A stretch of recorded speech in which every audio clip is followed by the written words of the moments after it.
अस्सलामुअलैकुम। मोहम्मद अज़हर सिद्दीक अपने programme political diaries के साथ हाजिर खिदमत है। 2 मार्च 2022 बरोज़ बुध सुबह 7 बजे आप प्रोग्राम देख रहे हैं।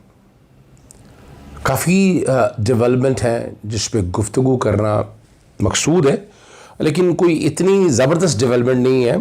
तहरीक अदम एतमाद अभी फ़ाइलों में दब गई है और जहाँ पाकिस्तान तहरीक इंसाफ के MNAs फैसलाबाद डिवीज़न से तोड़े गए या तोड़ने की कोशिश हुई, वो इन्वेस्टर ही नहीं है यहाँ पर जिसने पैसा देना है उनको। चाहे जिस तरह अगर टिकटें भी बांटनी है तो वहाँ के वो लोग कहाँ जाएंगे, तो बड़ी मुश्किल में है। दूसरी तरफ पाकिस्तान मुस्लिम लीग नून के या पाकिस्तान पीपल्स पार्टी के, वो भी पाकिस्तान तहरीक इंसाफ के लोगों से राब्ते में है। और जो इमरान खान साहब ने, वज़ीर आज़म इमरान खान साहब ने तेल की कीमतें कम करना और बिजली की कीमतों का कार्ड खेला है, उसका ट्रिकल डाउन इफ़ेक्ट बहुत आया है। यानी अपना बंदा क्या कह सकता है, ज़हनी तौर पर ही हिल गए। शायद का कान पासी कह रहे हैं कि बिजली की कीमतें कम होने से महंगाई आएगी। अच्छा, ये भी बड़ी यानी कमाल बात है, समझने वाली बात है हमारे लिए कि पैसा कहाँ से लाएंगे। यानी एक तरफ ये इल्ज़ाम लग रहा था तो दूसरी तरफ इमरान खान साहब ने अगर कोई एक एक्शन लिया है तो पंजाबी कहते हैं आटा गूंदे हिलदी क्यों नहीं। यानी थोड़ा कड़वा थोड़ा मीठा, हप हप थू थू स्टेट्समैन के तौर पर बने, बताएं क्या हो गया। जब कीमतें बढ़ रही थी, अभी बैरून अवी में आप लोग सारे ही कह रहे हैं कीमतें बढ़ रही थी, तो अगर कम की है तो आवाम को रिलीफ देने की बात की है तो सब्सिडी जो भी टारगेट है government has to face it ना। और मुझे जो नज़र आ रहा है कि लॉन्ग मार्च बिलावल भुट्टो का वो एक इलेक्शन कैंपेन है, तहरीक अदम एतमाद वो हवा निकलने वाली है, अंदरून खाना चीज़ें चल रही हैं, लेकिन आने वाले दिनों में आपको सारा कुछ सामने आ जाएगा। राना शमीम साहब के केस के हवाले से आज बात करनी है और अजीब सी एक दरख्वास्त दायर की है, उस पर गुफ्तगू करेंगे बाद में। लेकिन पहले जो है, चूँकि ट्विटर पे बहुत सी चीज़ें चल रही हैं, मैंने जवाब दिए हैं। ख़ास तौर पर हमारे दोस्त हैं साकिब साहब, उन्होंने इस्लामाबाद से कुछ कहा, मेरे ट्वीट करने पे एतराज़ उठाया, तो मैंने उन्हें बताया कानून जो है ना इतना आसान काम नहीं, समझना मुश्किल है। और ये आइन के आर्टिकल 199 के तहत बात हो रही है कि इस्लामाबाद हाई कोर्ट का दायरा इख्तियार क्या है। और इस्लामाबाद हाई कोर्ट ने जो रीसेंट वो मैंने रात को चला भी दिया, जो उन्होंने रीसेंट नोटिफिकेशन भी जारी किया कि सिर्फ़ और सिर्फ हत्या की इज़्ज़त के केस जो है वो 9 महीने में डिसाइड किया जाए। और मैंने अब सवाल ये भी साथ उठाया कि इंतज़ामी तौर पर क्या इस्लामाबाद हाई कोर्ट जो है लोअर कोर्ट को कह सकती है। और तो ये बात भी वाज़ी हो गई कि उनका इख्तियार सिर्फ इस्लामाबाद की हद तक है, वरना पूरे पाकिस्तान को जारी करता ही है इस तरह के ऑर्डर्स। ये मामला अल्टीमेटली सुप्रीम कोर्ट ही जाना चाहिए। इसी से जुड़ी चीज़ जो बड़ी अहम है कि वज़ीर आज़म के ख़िलाफ़ जो सोशल मीडिया पर जो मुहिम चलाने में नून लीगी कारकुन जो है ना, उसकी बहस मुकम्मल हो गई है और समाअत 2 मार्च तक मुलतवी हो गई है। फ़ैसला महफूज कर लिया और यानी आज वो फ़ैसला सुनाया जाएगा। डिप्टी डायरेक्टर लॉ जो हैं रुकैया अम्बरीन ने दलाइल मुकम्मल किए और उन्होंने बताया मुलज़म ने मुल्क के वज़ीर आज़म के किरदार को उछाला। आज मेरी टीम ने बहुत तहक़ीक़ की है इस बारे में, झूठ की क्या सज़ा है, तोहमत लगाने की क्या सज़ा है। जो हम बात करें ना कि दीन इस्लाम और सालों के हवाले से झूठ बोलने की तो इजाज़त नहीं। जब आप झूठ बोलेंगे, आप कहें कि सिर्फ उसकी पैसे दे दें और जान छूट जाए, तो ये तो कभी मंशा नहीं है, न दीन की है न शरा की है। और तोहमत की कोड़े मारने तक की सज़ा है। और आज बड़ी ग्रेडेड डिबेट है बीकन यूनिवर्सिटी में, बीकन हाउस यूनिवर्सिटी में सोहेल भट्ट साहब हैं हमारे, शोएब भट्ट साहब हैं हमारे दोस्त जो हैं, समा के प्रोग्राम में हवाले से वो बड़ी ग्रेट डिबेट होनी है, उस पर गुफ्तगू करेंगे आपने। और यहाँ जो बात है ना, ने वज़ीर आज़म के ख़िलाफ़ नाजेबा ज़ुबान इस्तेमाल की और अदालत जो है ना ज़मानत ख़ारिज करने का हुक्म दे। जो उनके वकील है उन्होंने कहा के सोशल मीडिया और ट्विटर अकाउंट की पोस्टिंग के हवाले से दिया है। FIR में 2 तरह की शफात शामिल की गई हैं और इंक्वायरी किए बगैर शामिल की गई हैं। इसलिए इंक्वायरी की ज़रूरत नहीं है, चीज़ें सारी सामने हैं, सारा कुछ सामने रख कर आप दे सकते हैं। और ये भी कहना कि रिकॉर्ड पे कोई पोस्ट नहीं है, मेरा ख्याल हर चीज़ रिकॉर्ड के ऊपर है। वक्त और डेट नहीं है, ये छोड़ दें इन चीज़ों को, ये टेक्निकलिटीज़ की ठीक है। और उनका कहना है कि ये जो साबर है ना, इसने कोई जुर्म नहीं किया, इन्वेस्टिगेशन कंप्लीट हो चुकी है, जुडिशल रिमांड पर है और रियासत मुखालिफ सरगर्मियों में मुलव्वस नहीं है। बज़ाहिर तो लग रहा है ज़मानत हो जाएगी इसकी, इसीलिए इसको नाकाबिल ज़मानत जुर्म अपनी जगह पर सज़ा भी बढ़ाई गई है और पुलिस को भी इख्तियार दिया गया है।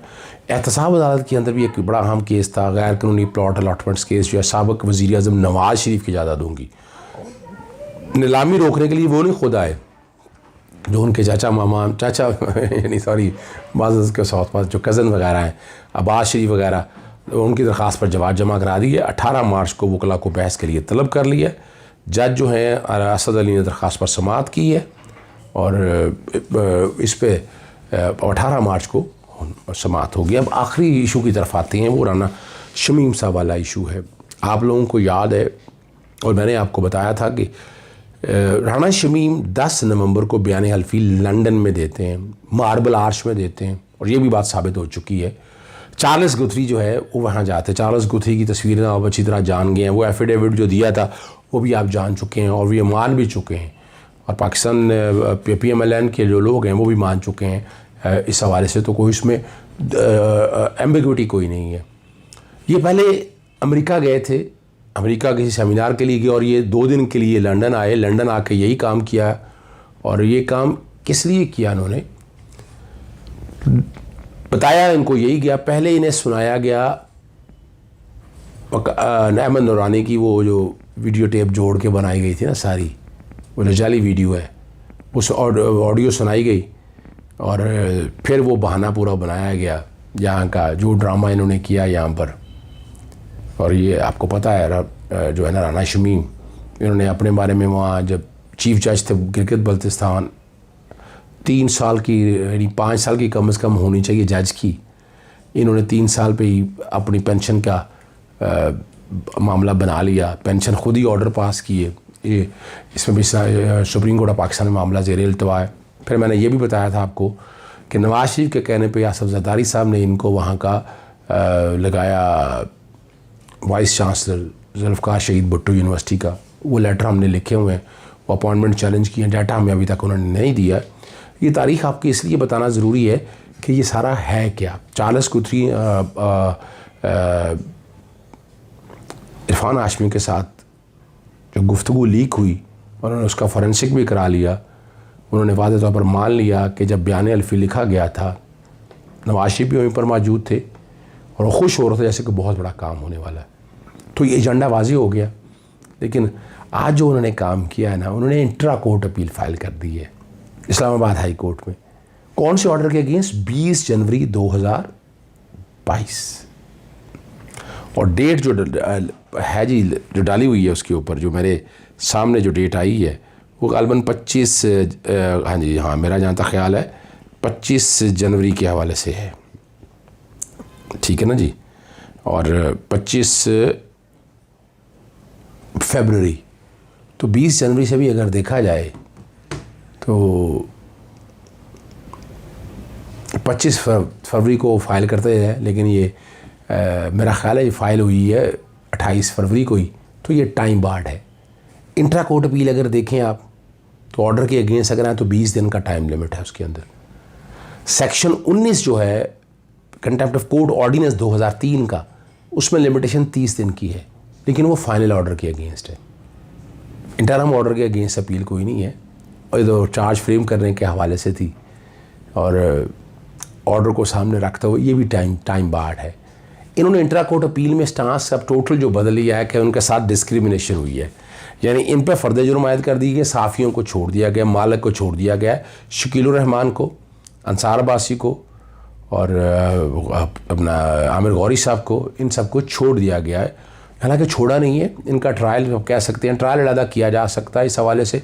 बहरहाल ये कहना है कि डिस्क्रिमिनेशन की गई है वो भी मेरा नहीं ख्याल है उस केस में कोई वैल्यू नज़र आएगी आपको। और पिछली डेट पे बहाना बना के टाइम ले लिया था, अब तो शहादतें होनी है, और शहादतों में बहुत अहम शहादत आप समझ सकते हैं कि वो इरफान हाशमी की भी शहादत बड़ी अहम है। इरफान हाशमी चार्ल्स गुथरी के हवाले से वहाँ उनका जाना, साइन करना, वहाँ मौजूदगी, ये भी साबित आ गया। हमजा चौधरी साहब से आपको वो एरिया भी दिखा दिया था कि जहाँ इस होटल में ठहरे, और ये भी आज तक रिकॉर्ड पे पैसा दिया किसने है, वो जो वहाँ स्टे हुआ उसका ख़र्चा किसने किया। वैसे तो माशाल्लाह ठीक ठाक तनख्वाह 30 लाख रुपये के करीब वाइस चांसलर जो है ना जुल्फ़कार शहीद भुट्टो यूनिवर्सिटी से ले रहे हैं, और 30 लाख रुपये छोटी आमदन नहीं। और इन ल्यू ऑफ सर्विसेज क्या दे रहे हैं, हाँ ये सर्विसेज दे रहे हैं ज़ाती मुलाजमत के हवाले से, ये आप समझ सकते हैं ये ज़ाती तरह की इस तरह की सर्विसेज दे रहे हैं। तो राना शमीम अब का केस जो है ना महल इस्लामाबाद हाई कोर्ट को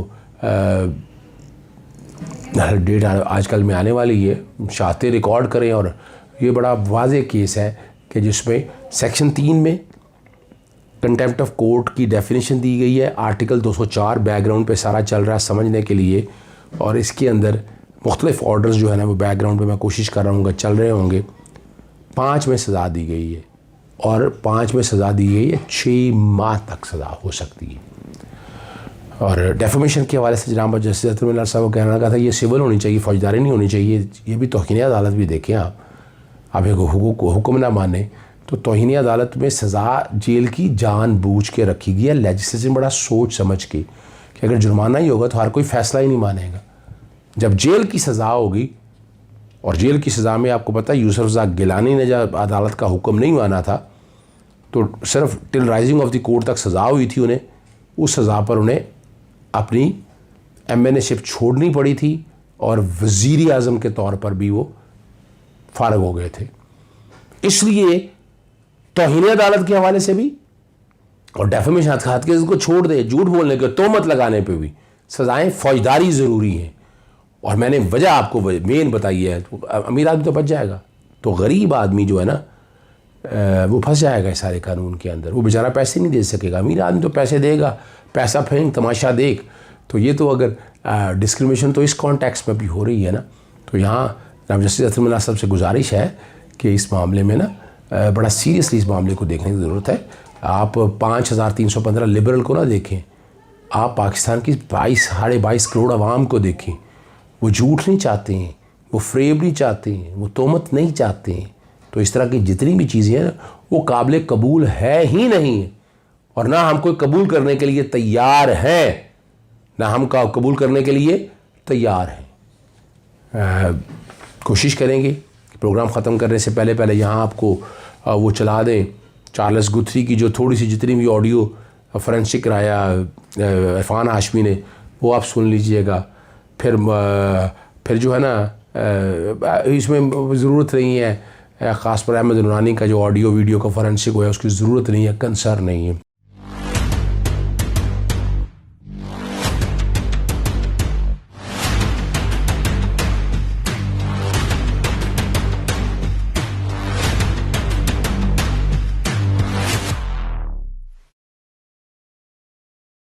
He might be talking, I haven't read them in enough detail, his reports, but he was something quite big that helped Nawaz Sharif, because I could just tell from the reaction of everybody around.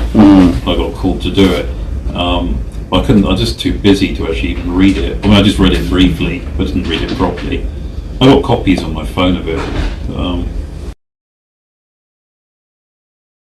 Judge was in Nawaz Sharif's office. Judge was in Nawaz Sharif's office. Moblage. Very good. That is one of his mates, you know what I mean? But Nawaz Sharif's Prime Minister. You know, I'll make you the head judge in Pakistan, that type of thing, and it would have been the head judge for whatever, 10 or 15 years. So it's like one of his friends, you know.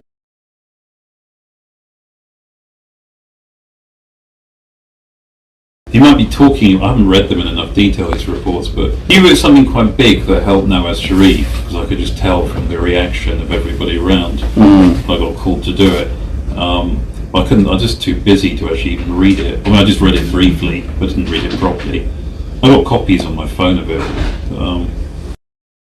Programme ख़त्म करने से पहले Mohsin bag के जो है ना 2 मुलाजमीन उनकी जो ज़मानत से मुतल्लिक़ तहरीरी हुक्मनामा जारी हो गया। मोहम्मद इशफ़ाक़ और ज़ुल्फ़कार गिरफ़्तार के बाद ज़मानत की दरख्वास्त दायर की थी और तफ्तीशी अफसर रिकॉर्ड समेत पेश हुए थे। 16 फरवरी को वायरलेस पर एक पैगाम मौसूल हुआ था और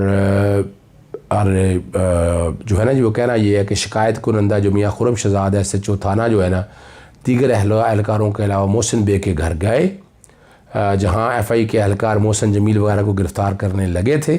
उनके बेटे हमज़ा जमील के हमरा 6-7 बंदों ने मुज़ाहमत की और FI की टीम को ज़बरदस्ती गैर कानूनी तौर पर कैद कर लिया। और मोहसिन बेग जो है ना हथियार मोहसिन बेग ने जो है ना जी पिस्तौल से मुसल्लह FI की टीम पर फायरिंग की और पिस्तौल के वट से वसीम सिकंदर को ज़ख्मी कर दिया। और अवामी मुकामात पर FIA के एहलकार पर फायरिंग से अवाम में खौफ व हरास और अदम तहफ़्फ़ुज़ का फैल गया। ये 780 इसलिए अट्रैक्ट हुई है और ये बुनियादी तौर पर उन्होंने गिरफ़्तारियाँ सारी डाली हैं, गिरफ़्तार करके जेल भेज दिया। अदालत ने फिर इस बुनियाद के ऊपर जो है ना अपना दलाइल भी टोटल लिखे, प्रोसिक्यूटर के भी रिकॉर्ड का जायज़ा भी लिया है और